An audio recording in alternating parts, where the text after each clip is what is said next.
ኤል ሮን ሃባርድ በታሪክ እጅግ ኃያሉ የኑፋቄ መሪ። በዓለማችን ታሪክ ብዙ የሃይማኖት መሪዎች ተነስተዋል።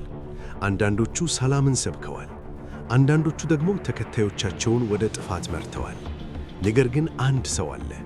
መጀመሪያ የሳይንስ ልቦለድ ደራሲ የነበረ፣ በኋላ ግን የራሱን ግዛት የመሠረተ፣ ቃላቶቹ ሕግ የሆኑለት፣ ተከታዮቹ እንደ አምላክ የሚያዩት እና በሆሊውድ ታዋቂ ሰዎች ዘንድ ሳይቀር አምልኮን ያገኘ ሰው። አንድ ወቅት ለጓደኞቹ እንዲህ ብሎ ነበር፣ ሀብታም መሆን ከፈለክ መጽሐፍ አትጻፍ፣ የራስህን ሃይማኖት መስርት። ይሄ ሰው ኤል ሮን ሃባርድ ነው፣ የሳይንቶሎጂ መስራች። በታሪክ ካየናቸው እጅግ ኃያልና አወዛጋቢ የኑፋቄ መሪዎች አንዱ። ዛሬ የምንመለከተው ስለ እርሱ የሕይወት ታሪክ፣ እንዴት በሚሊዮን የሚቆጠሩ ሰዎችን አእምሮ መቆጣጠር እንደቻለ እና ስለ ገነባው ምስጢራዊ ግዛት ነው። ላፋየት ሮን ሃባርድ በ1911 በኔብራስካ አሜሪካ ተወለደ። ገና ከልጅነቱ ጀምሮ ተረቶችን የመፍጠር ልዩ ችሎታ ነበረው።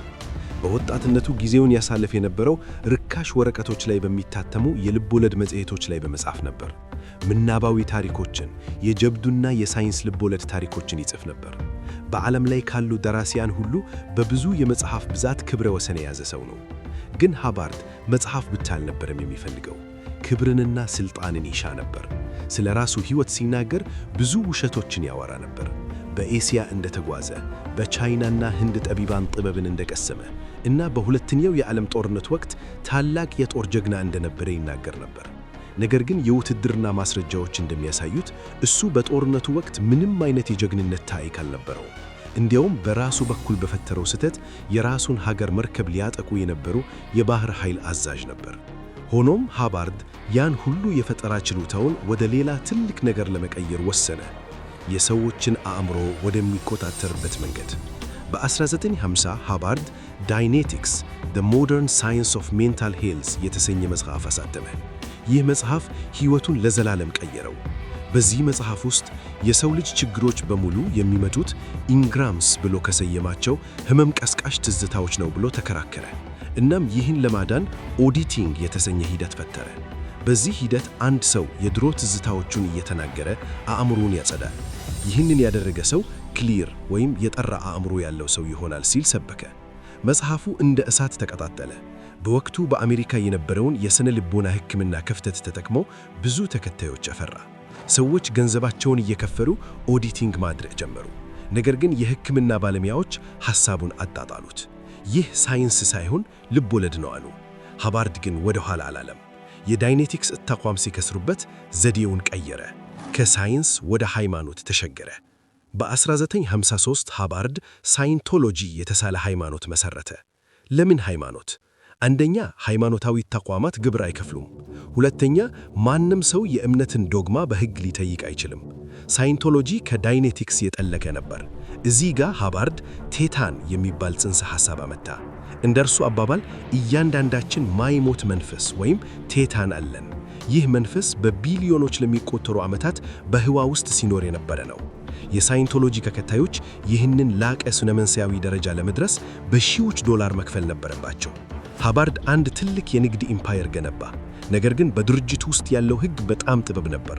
እሱን የሚቃወሙ ሰዎች ሰፕሬሲቭ ፐርሰን ወይም አፈና የሚያደርጉ ሰዎች ተብለው ይፈረጃሉ። እነዚህን ሰዎች ማግለል፣ ማጥቃት እና ስማቸውን ማጥፋት በሳይንቶሎጂ ውስጥ የተፈቀደ ነበር። በ1960ዎቹ መጨረሻ ሃባርድ በመንግሥት አካላት ክትትል ሲበዛበት ሲኦርግ የተሳለውን የራሱ የብል ባህር ኃይል አቋቋመ። እሱና ታማኝ ተከታዮቹ በመርከብ ላይ ሆነው በዓለም ዙሪያ ይንቀሳቀሱ ጀመሩ።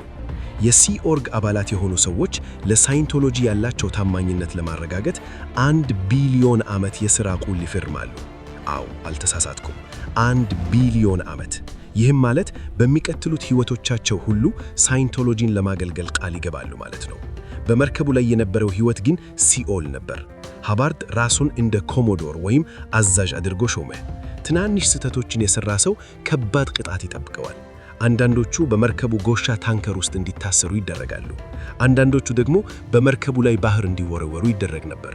ልጆች ሳይቀሩ ከባድ የጉልበት ሥራ ይሠራሉ። ሃባርድ እንደ ንጉሥ ሲኖር፣ ተከታዮቹ ግን ባሪያዎች ነበሩ። ኤል ሮን ሃባርድ በጣም ፓራኖይድ ወይም ጥርጣሬ የሞላበት ሰው ነበር። የአሜሪካ መንግሥት በተለይ የኤፍቢአይ እና የአይአርኤስ የግብር ጥንት አቋም ሊያጠፉን ምና ብሎ ያምን ነበር።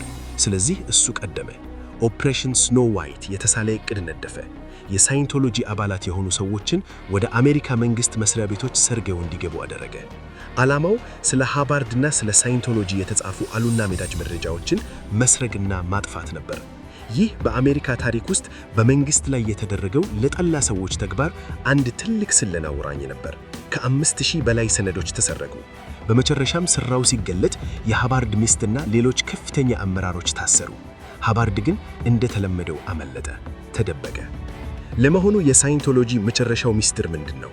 ተከታዮቹ $100,000 ከከፈሉና ብዙ ዓመታት ካሳለፉ በኋላ የሚነገራቸው የኦቲ3 የተሰኘው ሚስጥር ምን ይሰጣል? ሃቫርድ በእጅ ጽሑፉ ያስቀመጠው ታሪክ እንደ ሳይንስ ልቦለድ ፊልም ነው። ነገሩ እንዲህ ነው። ከ75 ሚሊዮን ዓመታት በፊት ዜኑ የሚባል የጋላክሲ ገቢ ነበረ። የሕዝብ ቁጥር ስለበዛበት በቢሊዮኖች ለሚቆጠሩ ፍጡራን አግዞ ወደ ምድር አመጣቸው። ከዚያ በእሳተ ቮልካኖች ውስጥ ወርውሮ በሃይድሮጂን ቦምብ ፈናቸው። የእነዚህ ፍጡራን ነፍሶች በአለው አጋጣሚ የሰው ልጅ አካል ላይ ተጣብቀው ችግር ይፈጥራሉ ብሎ ተከራከረ። ይህንን ታሪክ የሰሙ ብዙ ሰዎች ይገራረማሉ። ለዚህ ነው ይህንን ሁሉ ገንዘብ የከፈልኩት ብለው የሚጠይቁ አሉ። ነገር ግን በዚህ ደረጃ ላይ የደረሱ ተከታዮች አእምሮአቸው ሙሉ በሙሉ ስለተቀየረ ታሪኩን እንደ እውነት ይቀበላሉ። በሕይወቱ የመጨረሻ ዓመታት ሃቫርድ ከሕዝብ ጥያት ተሰወረ። ጤናውም እየተቃወሰ መጣ። በመጨረሻም በ1986 አረፈ። የሳይንቶሎጂ መሪዎች ለተከታዮቹ ሲናገሩ እሱ አልሞተም፣ ለአእምሮ የሚመጥነውን አካል በዚህ ምድር ላይ ስላጣ ወደ ሌላ የላቀ ደረጃ ተሻግሯል አሉ። ከእርሱ በኋላ ዴቪድ ሚስካቪጅ የተባለ ወጣት ስልጣኑን ተረከበ። በሃቫርድ የተጠነሰው ድርጅት ዛሬም ድረስ አለ።